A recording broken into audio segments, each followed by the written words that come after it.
Good morning class. आज हम आप लोगों को टेंस जो पीछे पढ़ाए थे उसके आगे हम बता रहे हैं, ठीक है। चलिए ध्यान से समझिएगा, जहाँ भी किसी को पूछना होगा बेशक पूछ सकते हैं, किसी को कोई दिक्कत नहीं है। समझ गए ने। आज राष्ट्रीय युवा दिवस है। आज कौन सा दिवस है? राष्ट्रीय युवा दिवस। स्वामी विवेकानंद जी का जन्मदिन है। स्वामी विवेकानंद जी का जन्मदिन है। वह बहुत ही एक अच्छे और युवाओं के प्रति काफ़ी उनसे उनके ज़िंदगी से सीख मिला है न, इसलिए उनके जीवन को यानी उनके जन्मदिन के शुभ अवसर पर राष्ट्रीय युवा दिवस मनाया जाता है। राष्ट्रीय युवा दिवस मनाया जाता है। 1985 से हम लोग राष्ट्रीय युवा दिवस मना रहे हैं। किसके जन्मदिन पर? स्वामी विवेकानंद जी के जन्मदिन, ठीक है। चलिए ध्यान समझिएगा। हाँ, उनका एक कथन भी था, बहुत ही बढ़िया कथन था। उठो, जागो और तब तक मत रुको। क्या बोले थे? उठो, जागो और तब तक मत रुको जब तक कि लक्ष्य की प्राप्ति ना हो। मतलब कि कहने का मतलब है, यदि एक बार लग जाओ, अब ऐसा लगो कि रुकने का नाम नहीं लो, चाहे वो किसी भी क्षेत्र में हो, पढ़ाई के क्षेत्र में हो, तब जब तक आप सफल ना हो जाए तब तक पढ़ें। कोई काम कर रहे हैं तो उसमें जब तक पूरा आप उस काम को नहीं कर दी, जब तक ना छोड़ें, तो यही हो गया। ऐसा समझ में, उठो, जागो और तब तक मत रुको जब तक कि लक्ष्य की प्राप्ति ना हो। आगे समझ में। टेंस में हम बताए थे आपको, टेंस 3 प्रकार के, present tense, past tense, future tense. सब बताए थे कि तीनों का चरचर भेद, तीनों का चरचर भेद। नाम सबका सेम रहेगा, सिर्फ प्रेजेंट वाला में पहले प्रेजेंट, पास्ट वाला में पहले पास्ट, फ्यूचर वाला में पहले फ्यूचर, बाकी लास्ट में टेंस आएगा। यही बताए थे। Present indefinite tense, present imperfect tense, present perfect tense, present perfect continuous tense. तो हम प्रेजेंट इंडेफिनिट बताए थे। प्रेजेंट इंडेफिनिट में बताए थे कि वाक्य को पहचानने के लिए मूल क्रिया के अंत में क्या रहना चाहिए? ता है, ती है, ते है। स्ट्रक्चर भी बताए थे, सब्जेक्ट प्लस V1 या V5 प्लस ऑब्जेक्ट बताए थे ना। उसमें बताए थे कि V1 जो होता है वो पहले प्लुरल होता है। V1 क्या होता है? पहले प्लुरल होता है। V1 क्या होता है? पहले प्लुरल होता है। और V5 पहले क्या होता है? सिंगुलर। V5 क्या होता है? सिंगुलर। तो V1 प्लुरल, V5 सिंगुलर। तो सिंगुलर सब्जेक्ट के साथ सिंगुलर वर्ब, प्लुरल सब्जेक्ट के साथ प्लुरल वर्ब। सर याद कैसे रखेंगे सिंगुलर सब्जेक्ट? बिल्कुल आसान है। ही, सी, इट और एक नाम। क्या क्या बोले? ही, सी, इट और एक नाम। इतना रहेगा तो यस या यस लगा के उसको सिंगुलर बना दीजिएगा वर्ब को, और अन्यथा वर्ब को उसी रूप में छोड़ दीजिएगा। वो खुद पहले से क्या रहता है? प्लुरल रहता है। क्या रहता है? प्लुरल। आ गया समझ में। प्रेजेंट इंडेफिनिट में कुछ और हम बहुत ही अच्छा स्ट्रक्चर बताते हैं जिस पर हमेशा गलतियां होने की संभावना रहती है। देखिएगा, सबसे पहले मान लिया जाए, हम एक एग्जाम्पल लिखते हैं। वह खेलते रहता है, वह खेलते रहता है। इस तरह से अगर सेंटेंस आ जाए, रहता है, रहती है, रहते हैं, तो रहना का मीनिंग लिव नहीं देना है। रहना का मीनिंग लिव नहीं देना है। जैसे वह घर में रहता है तब लिव होगा, लेकिन वह खेलते रहता है यानी काम को लगातार दर्शा रहा, यानी रहना के साथ अगर कोई वर्ब रहे, रहना के साथ कोई वर्ब रहे, तो उसके लिए स्ट्रक्चर लागू करना है, सब्जेक्ट प्लस उसके बाद आपको दे देना है गो या गोज, गो या गोज। उसके बाद ऑन लगाना है, क्योंकि गो ऑन फ्रेज होता है। गो ऑन क्या होता है? एक फ्रेज होता है। गो ऑन का मतलब होता है जारी रखना। गो ऑन का मतलब जारी रखना।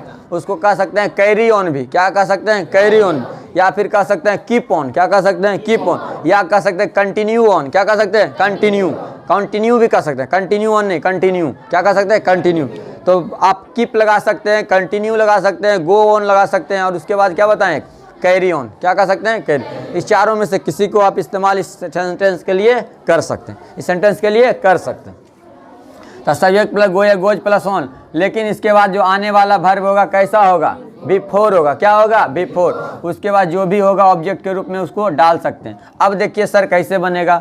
वह क्रिकेट खेलते रहता है, वह का मीनिंग क्या देंगे? ही। और रहना के लिए गो, रहना का मीनिंग नहीं, रहना के लिए आया है। खेलते रहता, वह खेलते रहता, मैंने लगातार खेलते रहता है। क्या बोल रहा है? वह खेलते, जैसे मैं पढ़ाते रहता हूँ, मतलब बहुत ज़्यादा पढ़ाते रहता हूँ। वह पढ़ते रहता है, मतलब बहुत ज़्यादा पढ़ते रहता है। वह खाते रहता है, तो वह खाते रहता है मतलब बहुत ज़्यादा खाते रहता है, मतलब किसी को नहीं देता। जब देखते हैं खाते रहता है रे, है ना? नहीं बोलता है।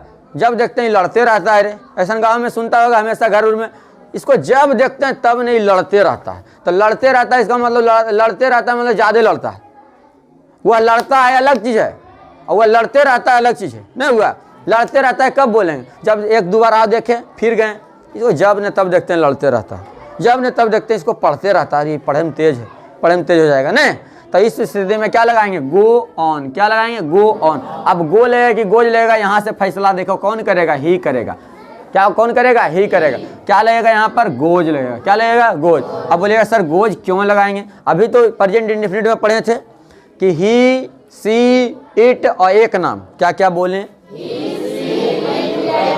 उसके साथ क्या लगेगा? गोज। क्या लग जाएगा? गोज, यानी ई एस लग जाएगा। अब उसके बाद वर्ब क्या है? खेलना। क्या दे देंगे यहाँ पर? प्लेइंग। बोलिए किसी को दिक्कत? जैसे आप लोग अब बताइए हमको, आप गाना गाते रहते हैं, आप गाना गाते रहते हैं, बन जाएगा? बोलिएगा। आप का मीनिंग यू हो गया, यू के साथ गो ऑन हो गया, और सिंग का क्या हो जाएगा? सिंगिंग ए। बोलो किसी को दिक्कत? सबको समझ में आया कि नहीं आया? बन जाएगा। अब जैसे मान लिया जाए एक वाक्य और बोलते हैं, हरे राम हल्ला करते रहता है, हल्ला करते रहता है। बनाइए इसको। Hare Ram goes on, Hare Ram goes on. हल्ला करना के लिए मेक आता है तो मेकिंग अ नॉइज हो जाएगा। क्या हो जाएगा? Making a noise. बोलिए सबको समझ में आ रहा है? इस सेंटेंस इस तरह का रहेगा, बोल दीजिएगा, बोल दीजिएगा। चलिए बोलिए, मैं पढ़ते रहता हूँ, फटाफट बोलिएगा। I go on reading, I go on reading. वह पढ़ाता रहता है। He goes on teaching, he goes on teaching. बोलिए, मुंह से आवाज निकालिएगा, सीखिएगा, मुंह से आवाज निकालिएगा, सीखिएगा। बोलिएगा, वह दौड़ता रहता है। He goes on running, he goes on running. याद रहेगा? बोलिएगा, सृष्टि पढ़ती रहती है, Srishti goes on reading, Srishti goes on reading. बोलिएगा, क्रांति हंसती रहती है, Kranti goes on laughing, Kranti goes on laughing. बोलिएगा, संजीत पढ़ते रहता है। बोलिए तो, संजीत गोज ऑन। कोई दिक्कत किसी को? बन जाएगा सबसे कि नहीं बनेगा? बन जाएगा। अब बोलो मनीता तुम। सुजीत नाचता रहता है। बोलो फटाक सा, बोलो जी।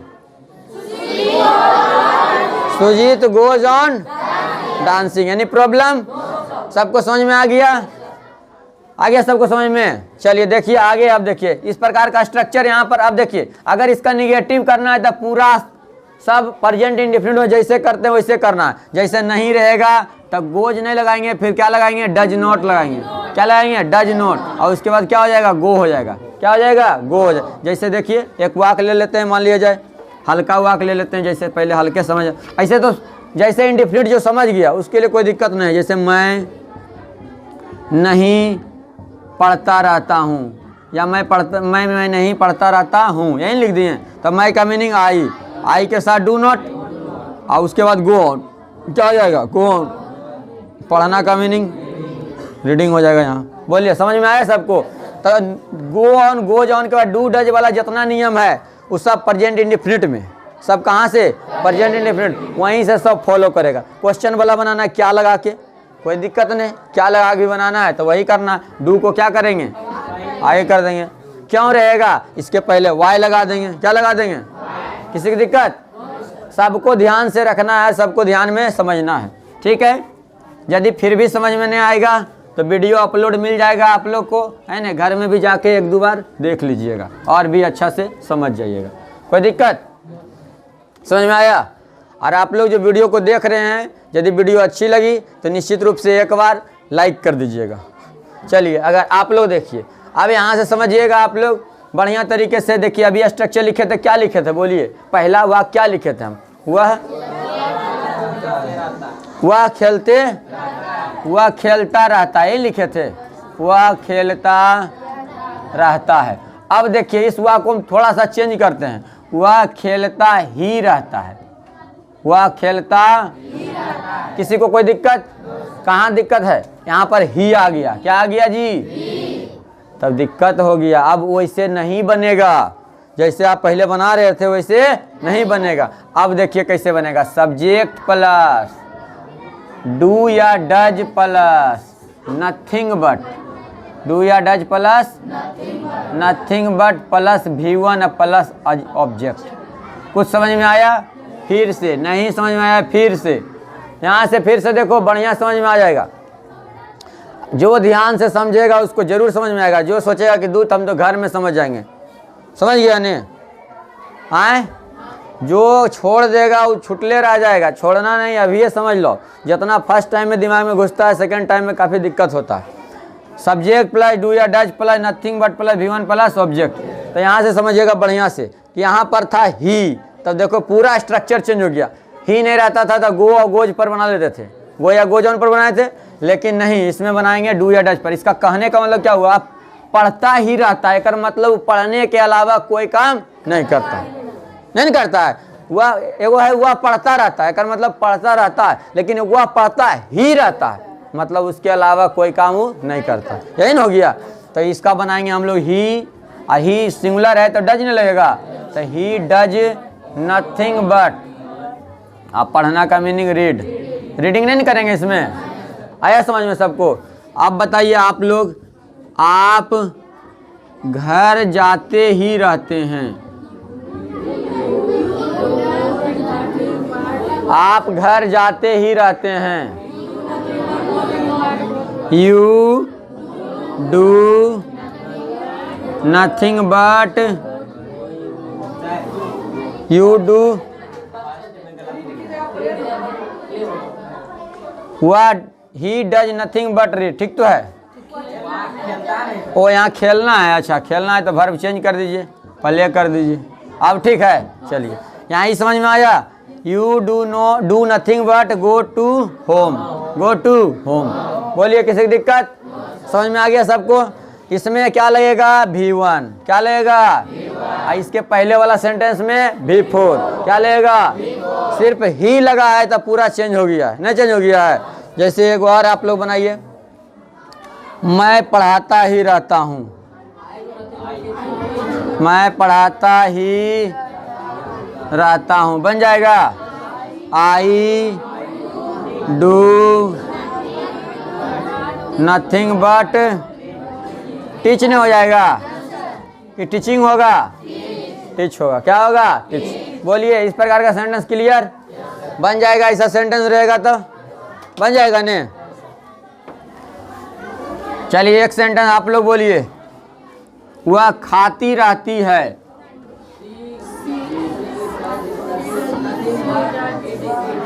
गलत है। वह खाती रहती है, बोले ही नहीं लगाए थे हम, ही नहीं लगाए थे। वह खाती रहती है तो she goes on eating, she goes on eating. लेकिन वह खाती ही रहती है, सी डज नथिंग बट, है ने eat, she does nothing but eat. दोनों में वाक्य में अंतर है, दोनों वाक्य में अंतर है। आगे समझ में? अब देखिए, अब इंडिफिनिट या कोई भी टेंस रहे, जब दो वर्ब एक साथ आवे, जब दो वर्ब एक साथ आवे, दो वर्ब एक साथ आवे, ठीक है, दो वर्ब एक साथ आवे, तो जब दो वर्ब एक साथ आएगा तो बीच में टू से जोड़ना है। क्या चीज से जोड़ना है? टू से। जैसे मैं खेलना चाहता हूँ, मैं खेलना चाहता हूँ, बताइए मैं का मीनिंग आई, मैं का मीनिंग आई के साथ बांट मैंने चाहना हो गया, तो I want to play, I want to play, I want to play. बोलिए वह पढ़ना चाहती है, बनाइए तो फटाक से।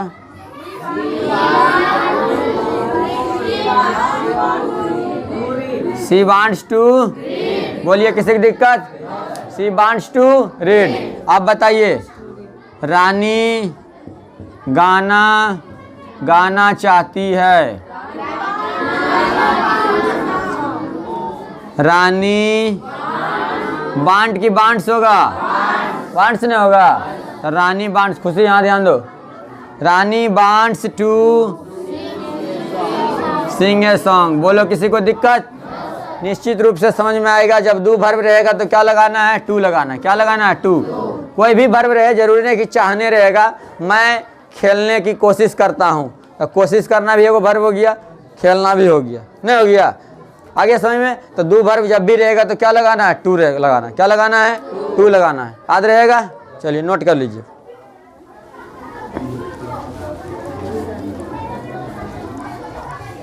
डू वर्ब रहेगा तो क्या लगाना है? टू लगाना है। क्या लगाना है? टू लगाना। आगे समझ में? चलिए आगे देखिए। अब इसके बाद एक चीज़ और ध्यान दीजिएगा, एक और, हाउ टू। क्या समझना है? ये हाउ टू क्या है? अभी हम बता रहे थे कि जब डू वर्ब रहेगा तो टू लगाना है, लेकिन जब वर्ब के रूप में, मेन वर्ब के रूप में नो रहे, क्या रहे? नो का मतलब क्या होता है? जानना। नो का मतलब जानना। और या तो रहे लर्न। क्या रहे? लर्न का मतलब होता है सीखना। लर्न का मतलब सीखना। तब जानना या सीखना रहेगा, जानना या सीखना। तब वहाँ पर क्या देना है? How to. क्या देना है? How to.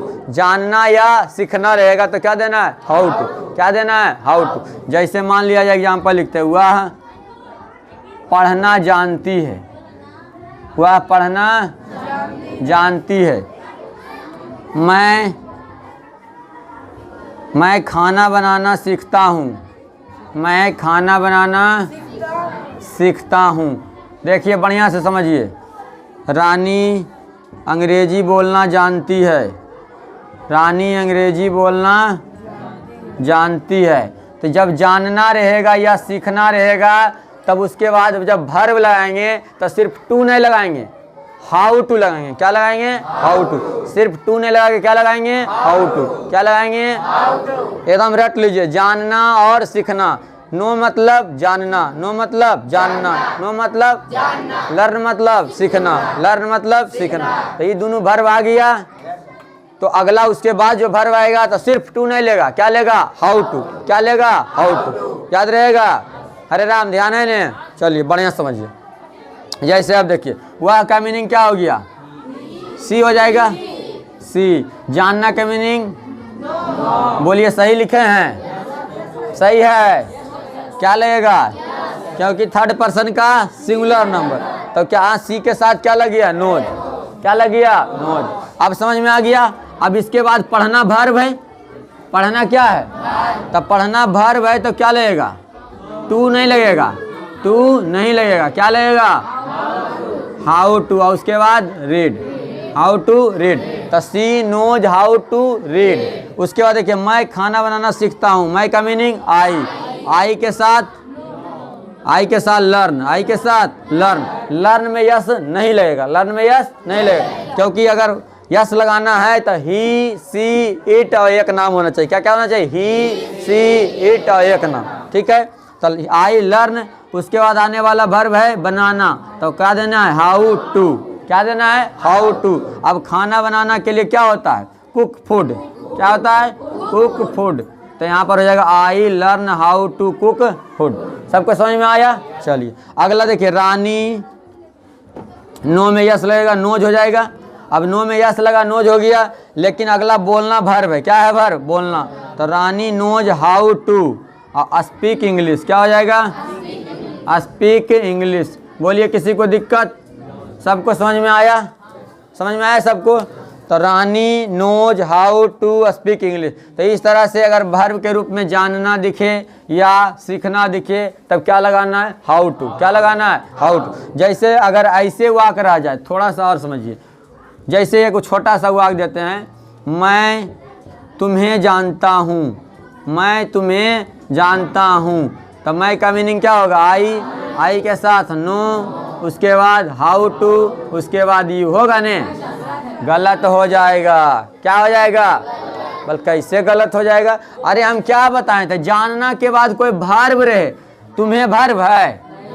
तुम्हें वर्ब है? नहीं। तो इसका हो जाएगा I know you, I know you. ये नहीं कि नो देखो और हाउ टू लगा दो, नहीं लगाना। नो के बाद क्या रहना चाहिए? वर्ब रहना चाहिए। क्या रहना चाहिए? वर्ब। तभी हाउ टू लगाना है। बोलो किसी को दिक्कत? सबको समझ में आया? तो आज हम 3 स्ट्रक्चर आपके सामने रखें और इस तीनों पर बढ़िया से प्रैक्टिस कीजिए, अपने मन से 10-10 गो तीनों पर बनाइएगा। 10 दिया कितना हो जाएगा? 30 गो। तो 30 गो कल बना के लेके आना है, तीनों पर 10-10 गो, तीनों पर 10-10 गो। एकदम बढ़िया तरीके से अपने से सोच के कोई भी ट्रांसलेशन लिख लेना है और उसको इंग्लिश में कन्वर्ट कर देना है। ठीक है, और कुछ बचा हुआ आगे हम अगला क्लास में फिर से बताएंगे। ठीक है, और जो वीडियो को देख रहे हैं वह भी हमारे साथ बने रहें, बढ़िया तरीके से आपको भी समझ में आएगा। ठीक है, तो आज का क्लास यहीं ख़त्म करते हैं। जय हिंद।